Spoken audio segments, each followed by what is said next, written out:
Hey everybody, this is Dawn Damon, and this is my show, The Bravehearted Woman. Thanks for stopping by.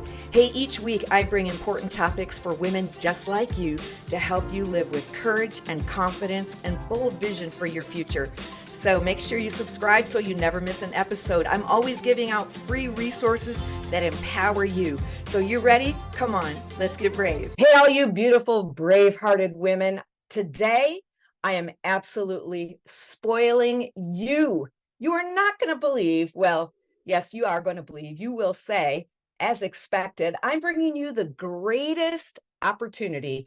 You get to hear some from amazing woman today. My guest today is composed of so many facets. She's an actress, an award-winning television personality. She's an inventor, top saleswoman, and person for the Home Shopping Network, someplace I love to go. A Broadway dancer, a fitness guru. She created the spin gym sensation. You know about that. And it doesn't end there. She's an author, an entrepreneur, a sought after keynote speaker. And to top it all off, she's a martial arts expert. Listen, will you welcome to the Bravehearted Woman today, my guest, Forbes Riley.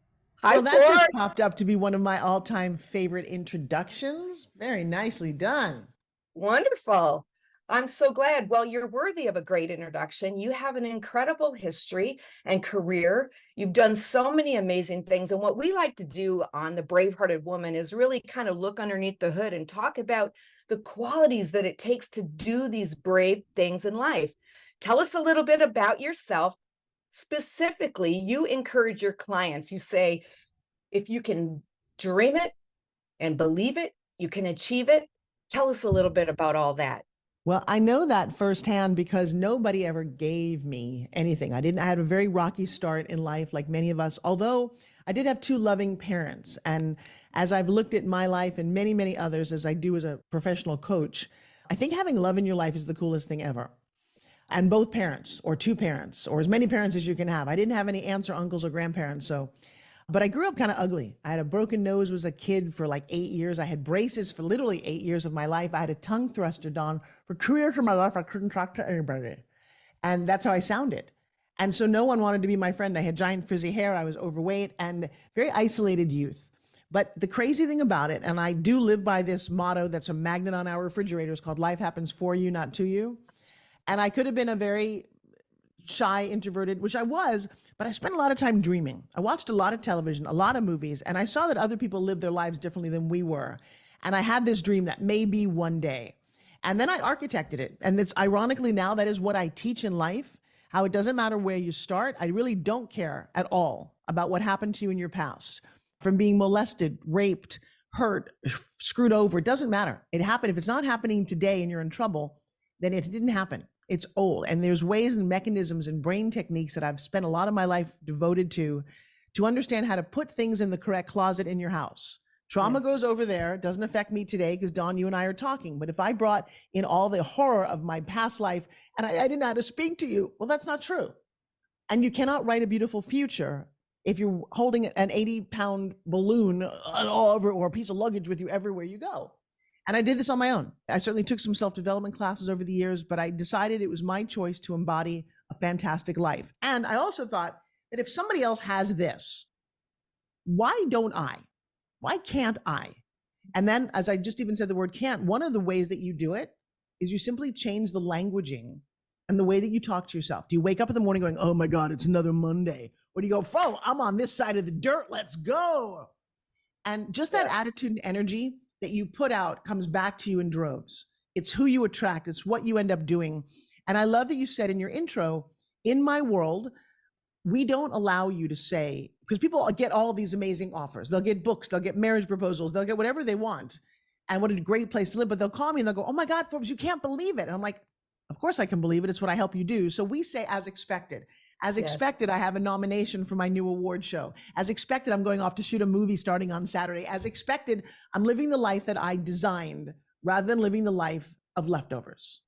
Yes, I love what you're saying. And you've just unpacked so much stuff for us right there. I want to go back a little bit and I want to continue this conversation, but you grew up in an atmosphere of love.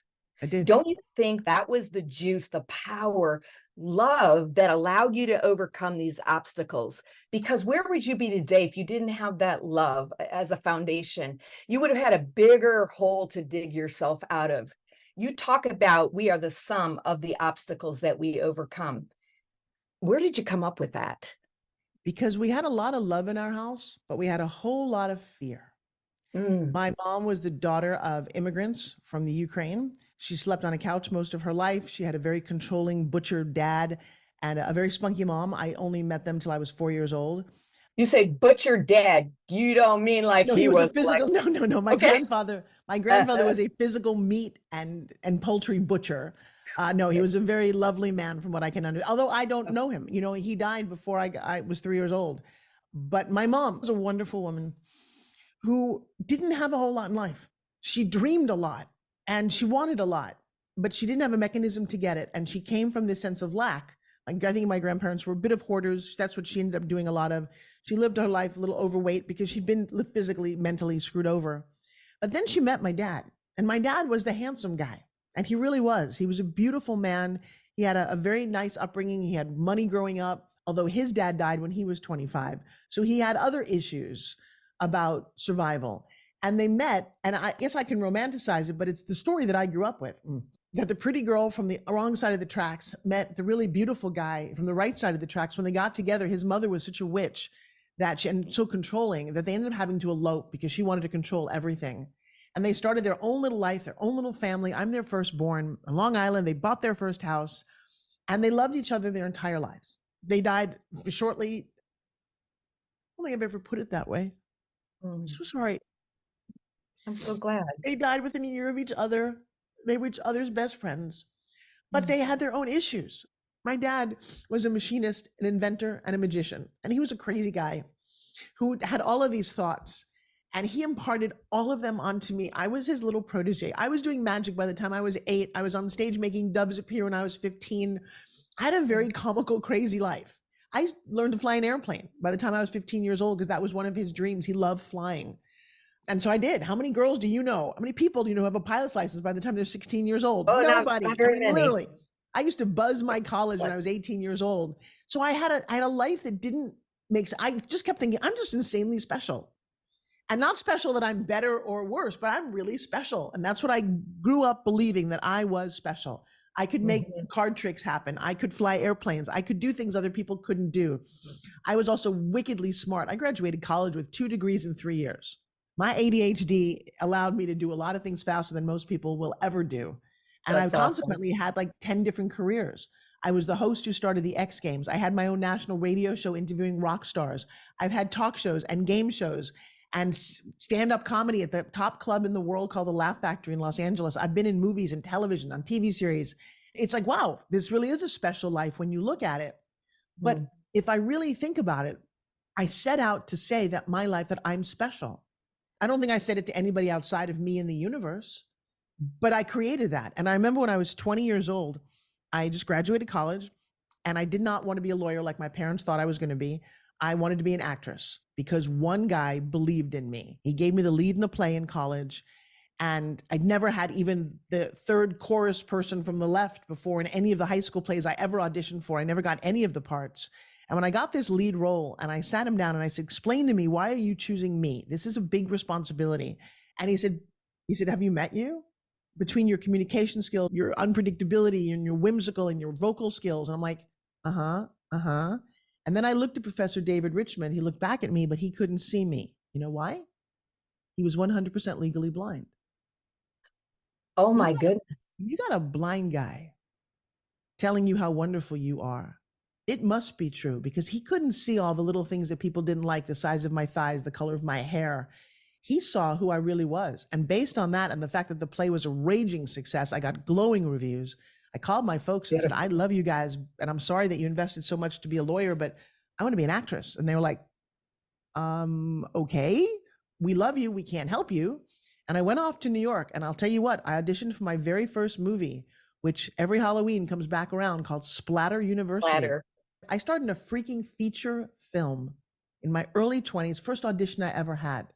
And somehow I was convinced the universe was whispering that, in fact, you're right, you are special, you're going to do this, and you're going to live this fantastic life. I told my mom this. Everything in my life was a fantasy. I had no girlfriends. I look at you, you're awfully adorably cute. And I would have loved to have been like friends with you. I had no friends. Now, I know that sounds, as I say it, so sad or so weird. But the girls who had friends and hung out in cliques and talked about boys and did their nail, they're all living a certain kind of life. I'm not living that life. I am still this Lone Ranger adventure kid who thinks that she can create magic out of nothing. And I keep doing that. I mean, I took 3 years ago during COVID, after my fiance at the time had a horrible motorcycle accident, spent 6 months in a wheelchair.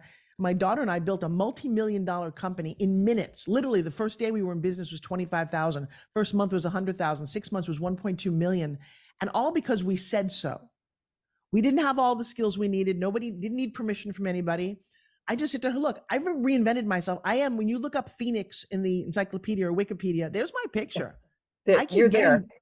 I am. But that's how I lived my life all along. My mom got held up at gunpoint at my house shortly after my dad had an accident that left him in the hospital for 3 years. What does that do to a high school kid? It takes you out of any sense of reality that you've ever known.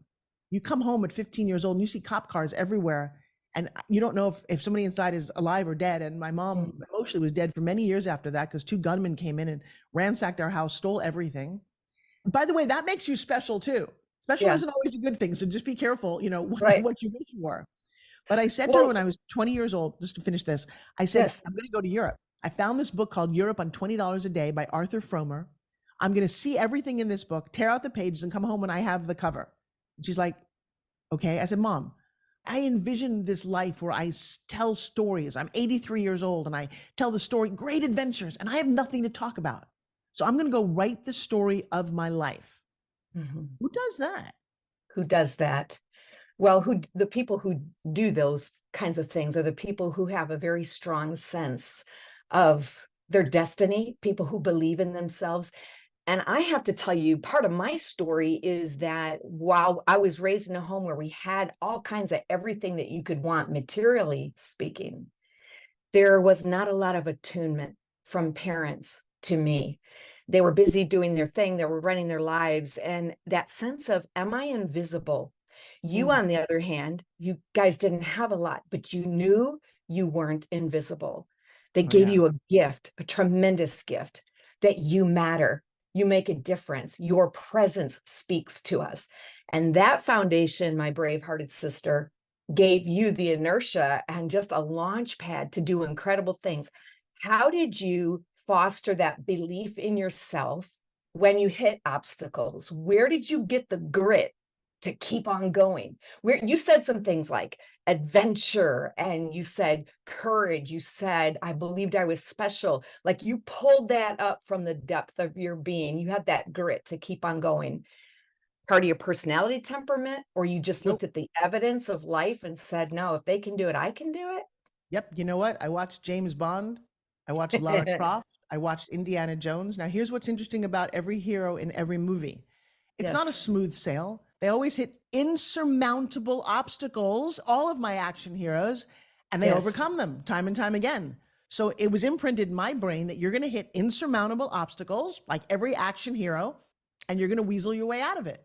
And so, as I tell my friends who own companies, you can become a CEO. CEO is not a glamorous job, by the way. You know what you do all day, every day as a CEO? You solve problems. But nobody knows that.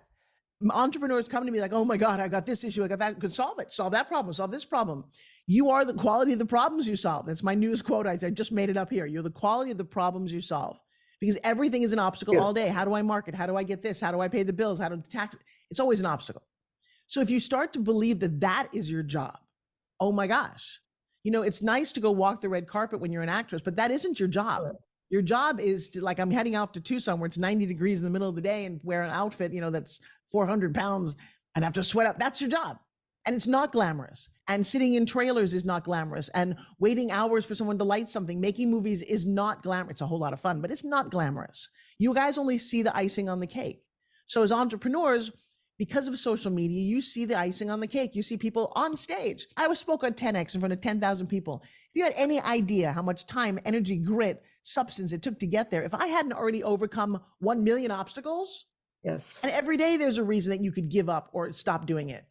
And so my question is, you either understand this, and I guess now as I'm saying this to you, which is so beautiful, go watch an action movie, picture yourself there. What do you do when you're hanging off the cliff going, I'm going to die, and you don't? Well, that was a pretty big obstacle. I've become a phenomenal problem solver. I do this for everybody because as I've grown up here, I have a 30,000 foot view of things. Now, people view things differently. I have a top view and I have a minutia view. I don't always have the implementation, how to get it done, or the systems and processes. My middle view is not very good. So I hire people who are really good at those things because I can look at this and go, oh, well, if you move that chess piece here and that chess piece, we're going to win. And I'll do that for other people. So if you're the middle person, if you're the person who loves systems and you understand numbers or you understand marketing, do what you do and hire somebody who can see your coffee cup, which, you don't know what it's in the inside. You don't know what it says on the outside if you're in it. Right. And then maybe hire a minutia person, a VA, an assistant who does all the little details, because if you have a little detail that you miss, your entire ship can fall down. Yes. And so all of those things are what we need to be teaching entrepreneurs. Yes, I love the word vision. It's one of the things that I love teaching people too. You talked about your mom having a lot of fear, and that kind of paralyzed her, and that kept her probably living small. And I'm thankful she didn't impart that to you, but your mom had a vision of scary things in her future. You captured the purpose of vision, and you saw brilliance in your future. You saw empowerment in your future. Is that something that you're able to teach us? Do you teach people how to get a vision for a beautiful future? Yeah. There's this saying in the brain world that you go towards pleasure or away from fear. At every moment, you have a decision to make, and you are the sum of your decisions. Okay. You're the sum of everything, apparently. Your obstacles, your questions, and now your decisions. But in fact, that's true. Decisions that you made 5 years ago are why you're sitting on that stage, is why you have a book behind you, is why you have a podcast. Decisions I made 5 years ago are why I'm in love with the man why I'm sitting here. So you need to understand the decisions you make today are what's going to happen 5 years from now at a minimum. But I remember very distinctly, I was 17 years old. I came home from college. I skipped a year of high school and a year of college. It was before I went to college. I was 17 years old. I looked at her. I was ready to leave the house for the first time. And I looked at her, this woman that I love, who thought the world began and ended with me. And I said, Mom, I love you. And in my head, I then added, but I don't want to be you. If she was the ideal vision that I had for myself, she would have been thinner, more stylish. She would have known how to decorate the house. She would have had parties. I had this vision of what that outgoing, amazing that she could have been. I had a vision for her, but she couldn't do that. She couldn't get out of her own way. I mean, the couch that we had that was green, covered in plastic, was there my entire life. And again, I can't fault her, but I made a very clear decision at that moment that I'm going to have a beautifully decorated. I looked at Architectural Digest going, I'm going to live like celebrities. Everything I said has come true. This is another crazy thing. Yeah. I said I want an in-ground pool. Now that's a wicked, weird decision, but we lived in a neighborhood. There was only one family. There was a mafioso family, and they had a giant marble in-ground pool. And we had one of those that above ground, and we had a little plastic thing. And I thought, rich people have in-ground pools. In-ground. You know that ever since I bought my first house, I don't even really use my pool that much. It has a freaking pool. And it's not negotiable, because that's what rich people do. And so that's in the back of my head. And so I had to drive myself to how much money do you need to have a house that's got an in-ground pool and the guy to take care of the pool. I look at my mom's weight, and God, I loved her. I wish I could have changed her, but because of her, I made a decision that I'm going to have a body that rocks for my entire life. If, for example, you look at Jane Fonda, who at 85 weighs 119 pounds, 5'9", and she looks like a model at 85. It's beautiful. I said, so it's not true what all the rest of you guys are saying that, well, at 60 with menopause, you get a belly. Baloney. So I set out, and I did this in my early days. If you have a certain kind of eating routine and a workout routine and a mental routine, I mean, I'm 63 years old. I wear a size smaller than I did in high school. I don't make myself nuts. It's been a journey, because I also realized somewhere in my 20s that I suffered from being an overeater. I had other issues, and there's things that you need to unpack in yourself. We all have them. You just talked, I would have loved your life. I would have loved whether it was parents had so much money, but then I wouldn't be me. But you wouldn't be you. Right. So what I went through is what helps make me. So I love taking people by the shirt collar and going, look, yes, these horrible things did happen in your past, but unless they're happening now, it is fuel for who you get to be if you use it right. It's either Yes. going to burn you down or fire you up. You're exactly right. There is nothing false in what you're saying. And our life moves towards our most prominent thought. We're going to go in the direction of our words, and we're going to go in the direction of our thoughts. And you made a decision, conscious or unconscious. There was something that was programmed in your mind to say, if it's out there, I can have it. I can achieve it. God willing. I know the sovereignty of God in my life. We believe that. But congratulations to you. I want to ask you a few more questions because there's so much to your life. And so, does your dad know the results of your invention, of the creations you have made? No, he never met my kids. He never saw my fitness product. He didn't see a lot of the things. But he did get to see me live my dream. He passed away when I was 40 years old. And I know he was very proud of me. He got to sit in a Broadway theater and watch his daughter roller skate on Broadway with Christopher Reeve. I mean, I'd already done some pretty fantastical things. I would love them to witness, and I think they are watching, but I do too. Well, but then I couldn't say all the things I say because I think some of them would embarrass them. And they've been gone almost 25 years.